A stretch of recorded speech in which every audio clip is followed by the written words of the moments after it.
Hi! Imo K here. Welcome sa aking social media page.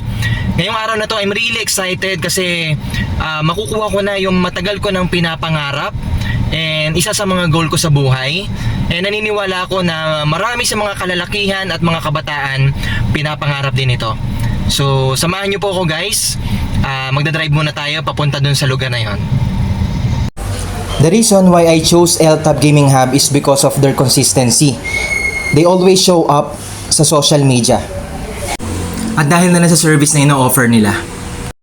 Ang LTAB Gaming Hub ay hindi gumagamit ng Facebook ads. Ngayon, bakit po sila lumalamang sa ibang competitor nila? It's because of their consistency, showing up on social media. Araw-araw, lagi sila nagpo-post ng kanilang market at ng kanilang serbisyo.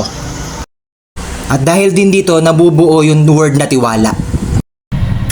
Ayan, so na-purchase na natin itong matagal ko ng pinapangarap, ang Steam Deck OLED 2TB.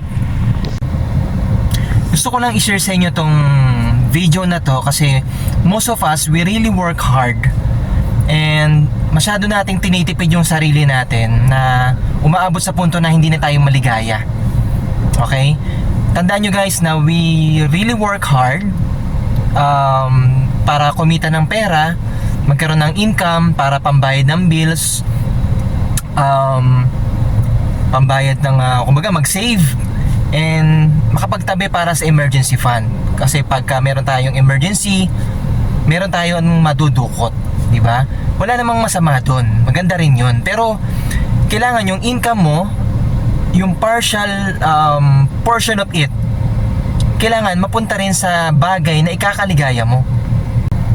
Halimbawa, meron kang gustong damit, meron kang gustong sapatos, meron kang gustong relo na gustong-gusto mong bilhin, na lagi mo na nakikita sa social media o kaya sa mga mall, hanggang tingin ka na lang. Bakit? Nangihinayang ka dun sa ibabayad mo, ipambibili mo ng mga gamit na gustong-gusto mo. Pero iniisip mo pa rin kasi yung emergency fund na tinatabi mo, yung mga savings mo. Wag naman ganon.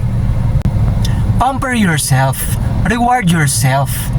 Nang sa gayon, kapag ka nagtatrabaho ka, inspired ka.